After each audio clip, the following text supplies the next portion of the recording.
Have a safe and happy Memorial Day. President Bush asserting leadership in NATO, countering Gorbachev, offers big deal to cut conventional forces, still no deal on cutting nuclear weapons. This is the CBS Evening News. Dan Rather reporting again tonight from Belgium. Good evening. Memorial Day. First day of the NATO summit here in Brussels, George Bush mounted his spring offensive in Europe to stand and deliver, to stop playing defense to Mikhail Gorbachev's arms control offense. Mr. Bush tried to focus attention away from the NATO division over nuclear missile policy and get the spotlight instead on challenging Gorbachev to reach agreement with NATO on reduction of conventional forces in Europe. This is to say, here we go. We're out there now with a proposal that the United States puts forward and that has widespread alliance support. Now test it. How serious are you? Are you really want to reduce the imbalances that exist in all these categories, or do we want rhetoric? Point one of the Bush NATO proposal, to pull out 20% of U.S. combat troops now stationed in Europe. In return, requiring the Soviets to knock back the huge advantage they now have in conventional forces. Point two, for the first time, the U.S. agrees to include reductions in combat aircraft and helicopters in the deal. Point three, new ceilings on east-west tanks, armored troop carriers, and artillery. Equipment withdrawn would be destroyed. Point four, speedy timetable for agreement and implementation of such a deal. Very favorable. I think it's impressive, yes. Mine is very positive. U.S. partners in NATO were quick to praise these proposals. Perhaps more important, the West German Foreign Ministry spokesman saw this as a possible route to a solution on nuclear weapons policy divisions in NATO. But Secretary of State Baker made it clear even a done deal on conventional forces would not necessarily mean West Germany will get what it wants, talks on short-range nuclear missiles. We need to get the conventional agreement to help resolve the imbalances that exist, and then we can begin the negotiation on short-range nuclear forces. What would you say to those who say, and there'll be some, this was a no-risk shot for President Bush in that the pressure was building in the U.S. Congress from Senator Nunn and others to reduce U.S. forces in Europe. He was going to do it anyway, so he really hasn't given Gorbachev or anybody else very much. It offers us the potential of making really some rather dramatic and revolutionary progress in arms reduction in the conventional forces area, and I think that they will acknowledge that. Do you expect him to come back now? His basic posture has been, whatever you bet, I raise you to. Do you expect him to come back quickly with another new initiative of his own? We don't know what's going to happen, but if he'd like to come back and suggest a further step, that would probably be welcome. The Bush-Baker shift in policy unveiled today is in part a recognition that this is the new front line in Europe, in the streets and in the cafes, in the heads and hearts of West Europeans.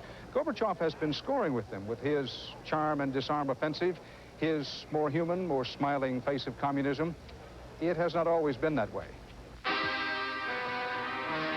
Soviet Russia plans future aggressions. Times have changed. The Cold War talk of the 1950s has melted away for many Europeans. For George Bush and his inner circle, the thaw is longer in coming. But what a difference even a couple of weeks can make. Listen to Secretary of State Baker today.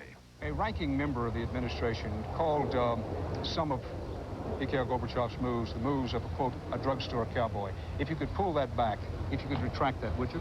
I think the person who said that would retract it if he could.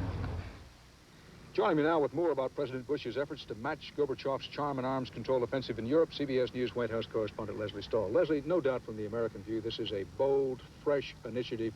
What's the reaction among the NATO members? The Allies have been saying they've been waiting for George Bush to assert himself and to come across with a positive proposal, and they think he's done it this time. What he did, Dan, was remove the last major obstacle to a conventional arms proposal deal with the Russians by saying, okay, we will allow troops and aircraft to be considered in the talks. The United States has always ruled those out of these talks. By putting them in, the United States and the Soviet positions are so close that the Allies think a deal can be made within 6 months, a conventional arms deal in Europe. These leaders are ecstatic because they think that this can win the hearts and minds of their people. And let's face it, the name of the game now is public opinion in Europe. If it has gone down that well, why are they still in this talkathon tonight? They've gone very, very late. Well, this is all about those short-range nuclear missiles in Germany. Margaret Thatcher wants a statement to come out of this NATO conference that says We will never eliminate all the nuclear weapons in Europe. The Germans want no statement at all because they want that left open. All these missiles are on their soil, and they don't want that kind of statement in there. And they're fighting tooth and nail. George Bush is trying to mediate this because he has to go to Germany tomorrow with Helmut Kohl, and he doesn't want to have a bad trip. But it's Margaret Thatcher who's really fighting down at the last here. Gorbachev goes to Germany in June. Is he likely to stand pat? George Bush has, in effect, said, I call you and raise you one. What now for Gorbachev? The Bush administration doesn't think he's going to stand pat, and they're very nervous about it. They think there's a big possibility that he'll go to Germany, Gorbachev, and say, okay, I'm going to unilaterally reduce my short-range nuclear missiles, Mr. Kohl. What are you going to do? If they're able to paper this over here at NATO, they're afraid that Gorbachev is going to open the sore again in June. Thanks, Leslie Stahl. In a moment, Bob Schieffer in Washington will have the latest on the deepening legislative leadership crisis on Capitol Hill, and I'll be back from here in Belgium later in the broadcast with more on NATO, the troubled alliance.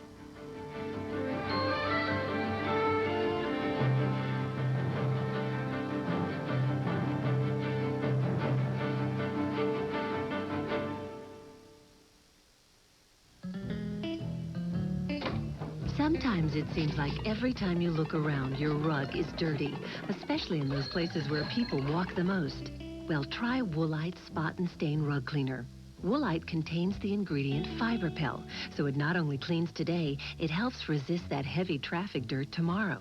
So when you look up, all you'll see is a beautiful rug. Trust Woolite Spot and Stain Rug Cleaner for heavy traffic areas. It keeps your rug cleaner longer. For the ultimate electric shave, the Remington Microscreen Ultimate. With exclusive beard lifter, automatically stretches the skin and lifts each whisker. It shaves as close as a blade or your money back. And all Remington Microscreen shavers, cord and rechargeable, have two thin, flexible screens. The first screen shaves incredibly close, the second even closer. Two perfect reasons why the Remington Microscreen shaves as close as a blade or your money back. Remington, the ultimate electric shave. With low back pain, every step shoots pain. Up here. Know what helps? Clinically proven Back Guard, a shoe insert. Watch how it absorbs foot shock to relieve low back pain. Amazing. Something down here can help up here. Back Guard from Dr. Scholl's. I eat nutritious meals with plenty of fruit and vegetables. So how come I'm the one with painful gas? Surprise! Foods high in nutrition are often high in gas. But Gas X gets rid of the gas, so you feel better fast. Eat right and feel right with Gas X. While House Speaker Jim Wright is still planning to resign, the news tonight is he may not do it when Congress reconvenes next Wednesday, as his friends had widely expected. The surprise announcement on Friday that the number 3 man in the House leadership, Majority Whip Tony Quello, was also stepping down, is not believed to be a factor in Wright's thinking. But sources say that Wright's wife and some of his hometown supporters did urge him during the weekend to keep fighting to clear his name. So even though Wright may announce later this week that he intends to leave, his actual departure may not come for weeks now. With the Democrats' misery on the rise, the Republicans spent the weekend rubbing it in.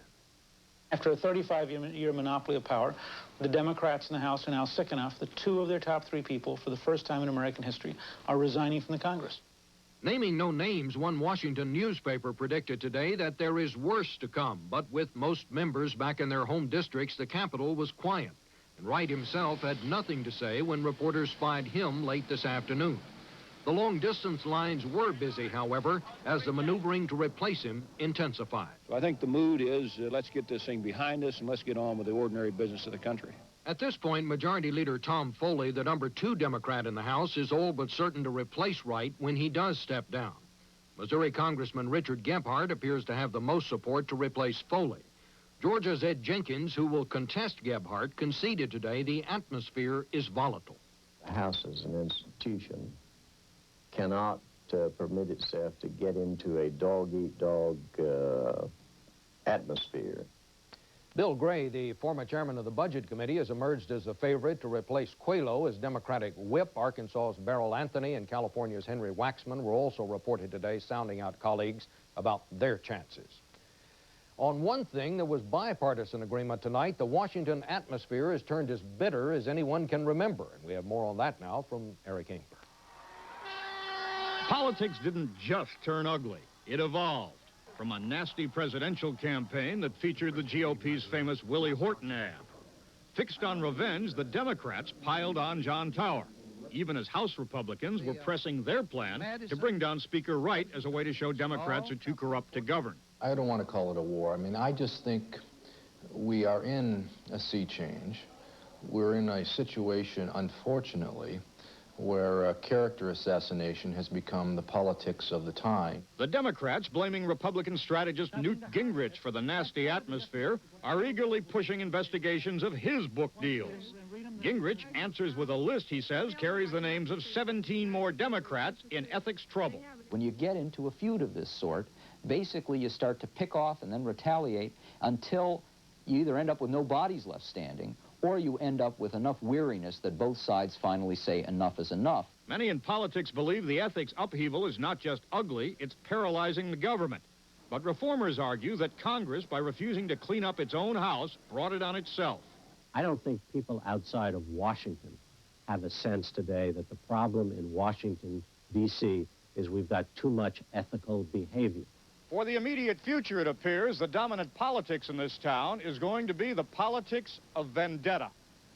Eric Engberg, CBS News, Washington. In Moscow, communist maverick Boris Yeltsin made a surprise political comeback today. Yeltsin celebrated after gaining a seat in the new Supreme Soviet when another member stepped aside, the move apparently engineered by Mikhail Gorbachev after large protest demonstrations over the weekend. Yeltsin supporters were angry he'd been denied a place in the full-time legislature, even though he won by a landslide in recent popular elections. In Beijing, it's Tuesday morning, and student protesters remain in Tiananmen Square, but some of them say tonight they'll end their occupation later in the day. The dawn's early light reflected off a new symbol of the protest movement, the goddess of democracy. New pictures show the 33-foot-high statue of styrofoam and plaster of Paris built by art students, the almost finished goddess modeled after her famous sister in New York, the Statue of Liberty. When my arthritis pain acts up, even little things are a big effort. But I don't take aspirin anymore. I take Advil. Advil is the brand many doctors recommend for hours of relief from minor arthritis pain. You know, just one Advil is as effective as 2 regular aspirin. And Advil doesn't upset my stomach the way aspirin sometimes can. So now, I don't even have to think about arthritis. Advil, tablets and caplets, advanced medicine for pain. It took 2,000 years, but a revolutionary discovery is changing the way men think about coloring their gray hair. It's called Just for Men, from the leader in men's hair coloring.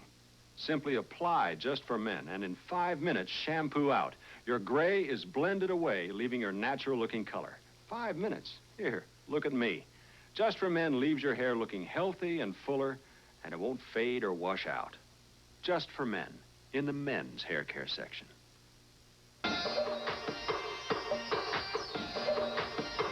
Let's try it on. We interrupt this shopping trip. Charge it. To remind you the Discover card pays you cash back for every charge. Super, Dad. It pays to Discover. Where does it hurt? Here. For indigestion and gas, your medical answer is Extra Strength Maalox Plus. Its doctor-recommended formula neutralizes more than any leading antacid. Ask your doctor about Extra Strength Maalox Plus. On this Memorial Day, when America honors its war dead, there were ceremonies across the country and favorable weather in most places. Vice President Quayle laid a wreath at the Tomb of the Unknowns in Arlington National Cemetery. The scene was repeated in New York with more wreaths to honor fallen servicemen.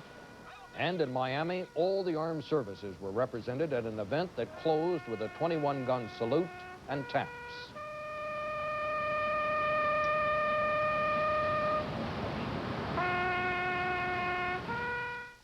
Memorial Day, of course, is the traditional starting point of the swimming season. But along miles and miles of ocean beaches this year, the word is, don't go in the water. Betsy Aaron reports.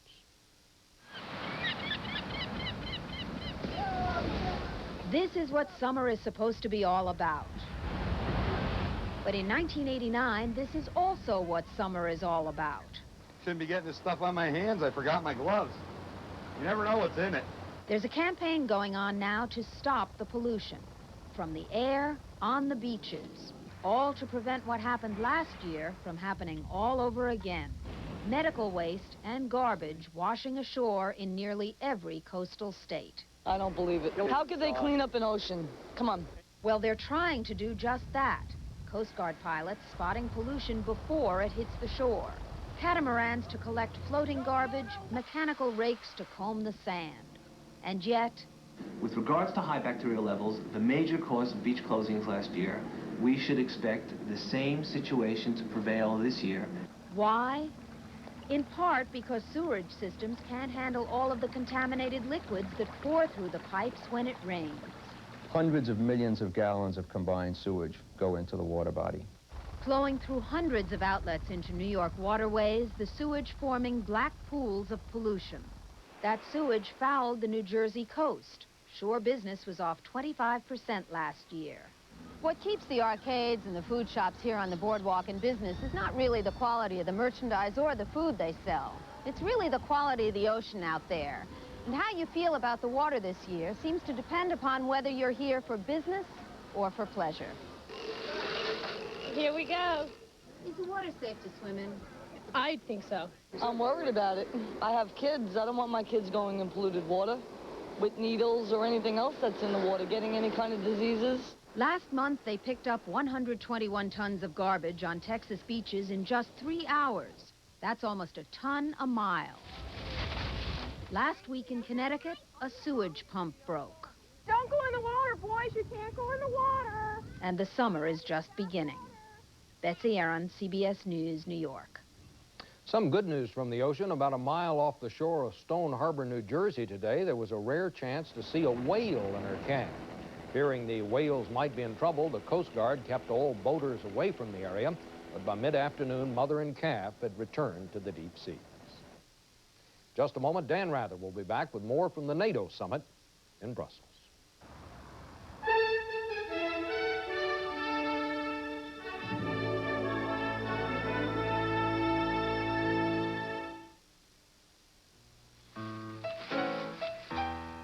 Norman, what's that?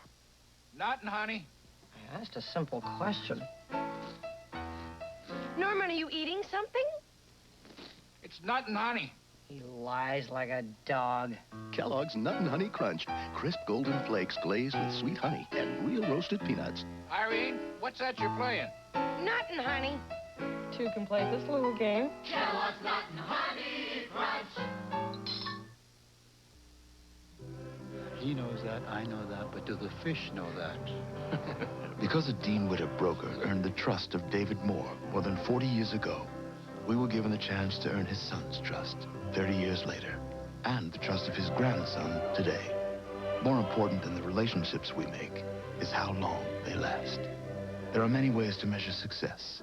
Dean Witter measures it one investor at a time. Dean Witter, a member of the Sears Financial Network. What do you take for diarrhea? Ah, the old standby. If you're like most people, lots and lots of the old standby. Well, now there's something more advanced. Imodium AD, with a medicine now available without a prescription. So Imodium AD can often stop diarrhea with just one dose, instead of all the spoonfuls you may need of the leading remedy. One dose of Imodium AD. It can make your first attack of diarrhea your last. West Germany, where President Bush heads tomorrow, has been leading the way here at the NATO summit in talking up the end of the Cold War. West Germany now asserting itself as an economic, political, and rising military power in its own right. The Bonn government's embrace of the Soviet idea of reducing short-range nuclear weapons is an important symbol of West Germany's changing status and increasing independence. State Department correspondent Bill Plant reports. Divided Germany, symbol of the East-West conflict which has united the NATO allies for 40 years. Now, just as NATO is getting ready to celebrate its anniversary, the West Germans have a message the U.S. and some of their other friends don't want to hear. The Germans think the Cold War is history. The post-war true situation is over. The people want to have the idea that peace is really possible, that the Cold War is really over. It's a broad consensus. From Frankfurt bankers, to country villagers, to Berlin punk rockers, polls show West Germans see Soviet leader Gorbachev as a symbol of change, For them, there is no more threat from the East. Are you afraid of an invasion? Oh, no. Give me a break. Never. And so if there is nothing more to fear from over that wall, over there, then it becomes very hard for many West Germans to see why there need to be nuclear weapons or American troops. In the picture-perfect village of Bell, American F-16 jets shatter the remote quiet with 150 flights a day. The massive foreign military presence is a reminder of Germany's defeat and occupation. But for these people, it is the U.S. nuclear warheads which are most frightening of all. I personally would like to see Germany to be neutral, and I would like a nuclear-free zone in this country. And what about the alliance? Somehow the idea of the alliance, which was formed right after the war, does not seem to be so present to German minds at the moment. It seems to be fading. What does excite a lot of people is the idea that warming East-West relations will mean an eventual end to the post-war division of Europe, possibly even the reunification of Germany. Already the Berlin Wall is more open than ever for these Poles selling goods in West Berlin, and for millions of East Germans crossing over to visit. That gives hope to Berliners whose families are still split. I do not want to have a wall. I would like freedom for everybody. I would like to have no borders. Whatever does happen will depend on a lot more than people's hopes and fears.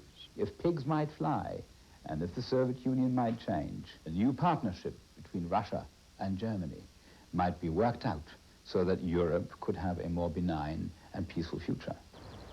For 40 years, this artificial border has defined Europe, stretching all through Germany to end here in the Baltic Sea. Now, some dream this line can be eliminated altogether. That would change not just the face of Europe, but the meaning of the NATO alliance. Bill Plant, CBS News, Berlin. We'll be traveling to Bonn, West Germany tomorrow to cover President Bush's trip to that increasingly powerful and important U.S. ally.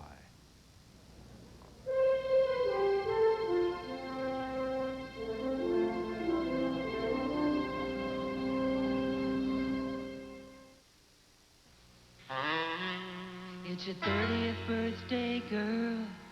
Is it hard to face the world? But there's Folgers to brew that's decaffeinated too. The best part of waking up is Folgers in your cup. Mornings brighten with mountain-grown Folgers decaffeinated. Mountain-grown beans have a more enticing aroma and richer flavor. Need to feel so blue, that aroma's calling you. You are finally waking up. The best part of waking up is decaffeinated. It's Folgers in your cup. You know, 30's not so bad. Yeah, we're maturing.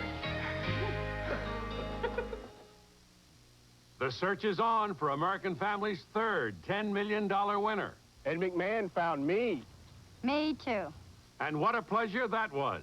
But who is the missing third $10 million winner? It may be you. In the only sweepstakes with my picture, you may win millions, even a fast million this July 7th, when I announce the winning number on TV. Imagine you, so rich, so soon, this summer. Enter today. Good friends and good food, but my stomach aches. My party, and my Lanta too. Double strength Mylanta 2 with nearly double the acid neutralizing power of any leading regular strength brand. Because my life takes my Lanta too. Memorial Day, 1989, Belgium's Tomb of the Unknown Soldier. Another reminder of how far and wide was the destruction and death of World War II, and how much we have forgotten. Much is being said these days about the possible end of the Cold War, about NATO's 40th anniversary, and whether the Western alliance that has prevented a shooting war for 40 years can now survive the peace. Lest we forget, this is also the 50th year anniversary of the outbreak of World War II. For many Europeans and Americans, it is not just history. It is living memory, painful memory. On this Memorial Day, Anthony Mason reports on one generation's need to remember and remind. The army that marched into Cassino, Italy again this month was not quite as spry, but every bit as proud.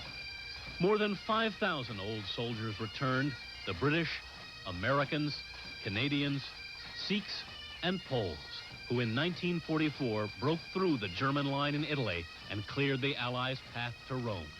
For more than 40 years, Europe has held on to a fragile peace. These are the men who won it. Cassino was their battleground. The Germans controlled the valley from the monastery on Monte Cassino. It would be one of the bloodiest campaigns of the Second World War. Through 5 months and 4 battles, the Allies tried to take Monte Cassino. It was purgatory, really. You didn't care whether you lived or died. The city was leveled, the monastery bombed to the ground. By the time Polish soldiers finally reached the monastery, both sides had paid a devastating price in dead and wounded. 185,000. That's an awful lot. You were not wounded? No. Oh, yes. 25 junior officers from the battalion. Only 4 of us came. Only 4. Tadeusz Staliński, a platoon commander in 1944, is today a factory worker in Poland. This month, he returned to Monte Cassino for the first time. That is Lieutenant Wagner. He was my best friend I had. We don't know how it happened that we survived. And those who are really in the fighting, they don't like boasting about these things. You see, we feel ashamed that we are living. But for the cemeteries, the battle scars are hard to find in Cassino. The town has been rebuilt, the monastery restored. And German veterans marched alongside their old enemies in the memorial parade. The Italians welcomed them back. You've got to forget. I mean, they didn't want to go, most of them didn't want to go in the army any more than I did. So, let's bury that hatchet and live in peace. For 45 years now, Western Europe has been united in the Cold War of nerves with the Soviet Union. Cassino's Polish veterans are victims of that war, too. Many haven't returned to their homeland since it became communist. These Poles are suspicious of the Soviets' new overtures of peace. I am from the eastern part of Poland, and we know them better. And we were just waiting. We have a feeling that it is going to be better. We have this feeling, but to trust them there, this is another story. Cassino's veterans returned with pride, but these men who fought the last war have learned the value of world peace and the price paid when it eludes us. Anthony Mason, CBS News, Cassino, Italy. On this Memorial Day, from Belgium, that's the CBS Evening News. Dan Rather reporting. Good night.